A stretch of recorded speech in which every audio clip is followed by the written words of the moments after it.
Alright, this looks like the place. Yeah, let's get to work. Let's go, Girder. You too, Doug Trio. Trio. Doug Trio, plow the ground. Girder, start clearing the trees. Doug. Girder.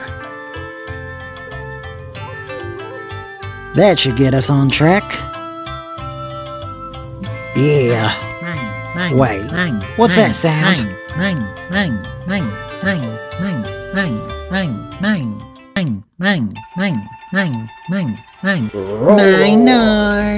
Minor and Rollor, two ore-eating rocky pests that populate the mountains of the Aster region.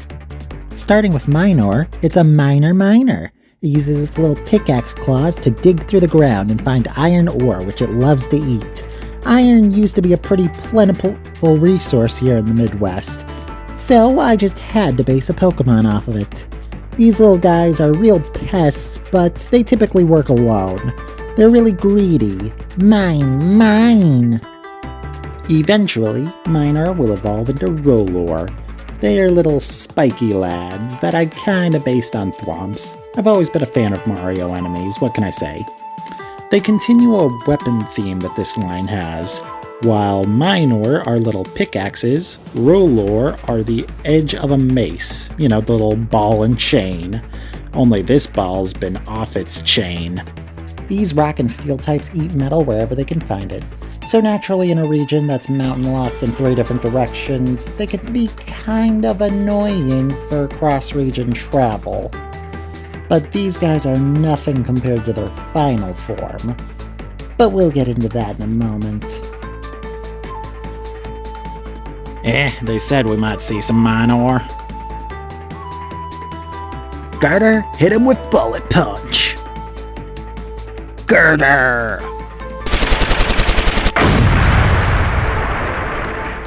Huh. Didn't know Rollor could learn Explosion. Probably gonna need some more firepower. You're up, Constructor!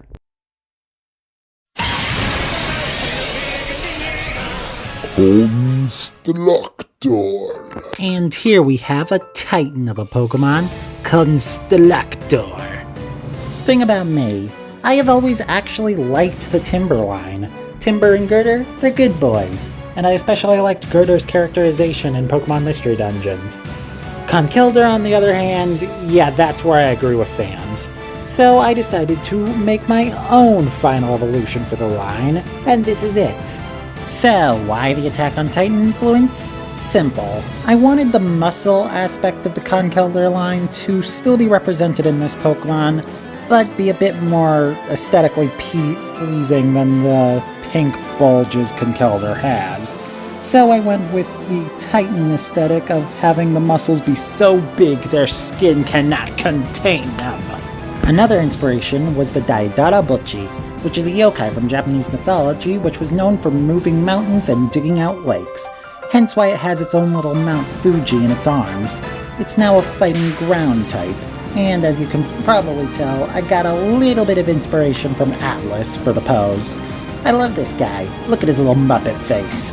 The Atlas inspiration also makes way for its signature move, Avalanche Shrug, essentially just rock slide that kicks up a sandstorm. Constructor, Earthquake. Constructor.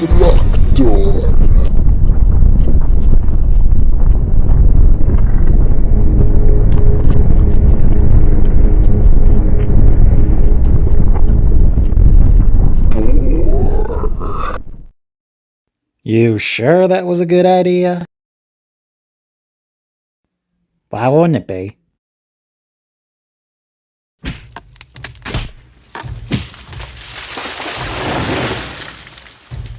Clobber.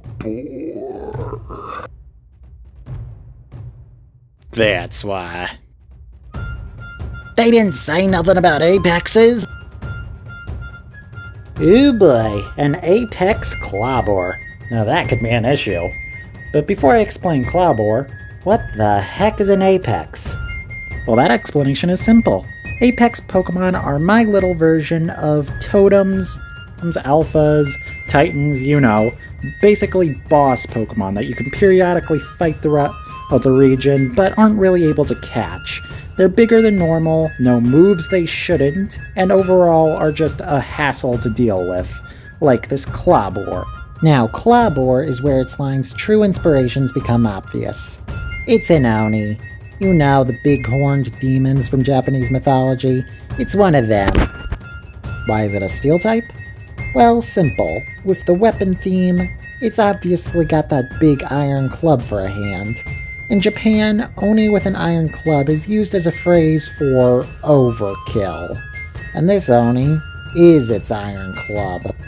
Notably, Constructa and Clobber have a bit of a rivalry, mostly because Constructor is constantly moving mountains and Clobber live in mountains. How would you like it if you woke up one morning and your house was gone? Can Constructor take it? Normal one? Maybe. An Apex? Not a chance. This ain't good.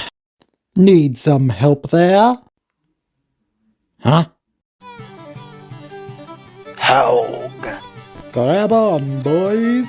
Load hog. Thanks for the assist, old man. Think nothing of it. I'm just glad Hoggy and I were around, don't you know?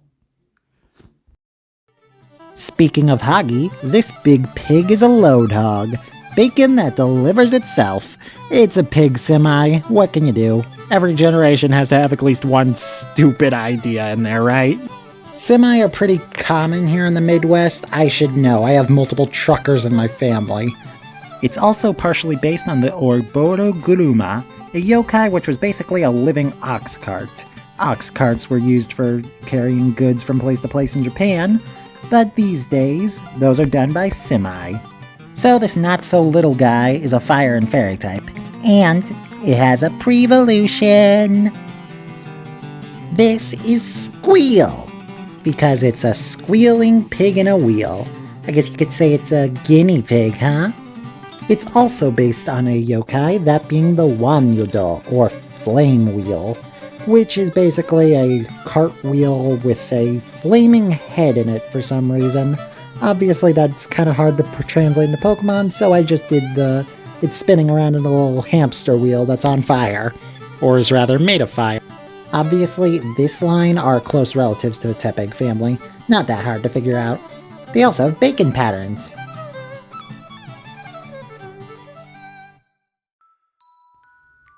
This path should lead you boys back to town. Thanks. No problem. Say, what are you doing in these neck of the woods anyway? Clearing it out for construction. Grey Corp is building a new highway. Supposed to make trade with Unova easier or something. That right. I'd hope they aren't building here. Huh? Why? Look for yourself. See that, see that, see that.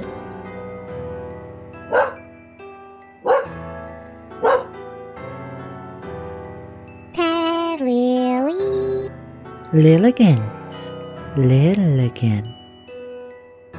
Wow, there's a lot of pokes here.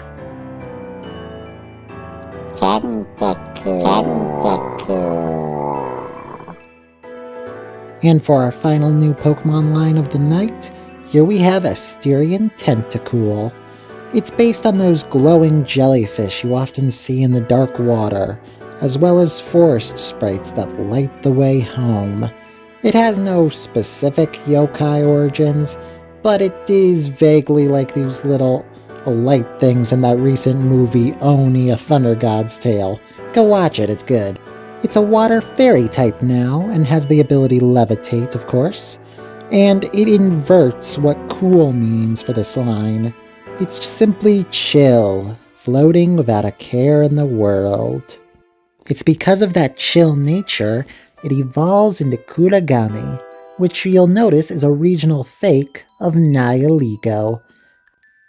I saw fit to combine the two concepts. Just like Nihilego, it's a nihilist, doesn't really care for anything. But it's an optimist nihilist, so no matter what happens, it feels it'll be alright. It's partially based on both the lantern and umbrella Tsukinogami, hence the Gami part of its name. The Kura comes from Kurage, which is just Japanese for jellyfish. It's said they can only evolve by drifting to the southern lake of the Aster region, but they always find their way back home. Lots of Pokemon call this mountain home. Building anything here would force them all to flee. It'd be a darn shame to lose the beauty of the Tentacool floating on by.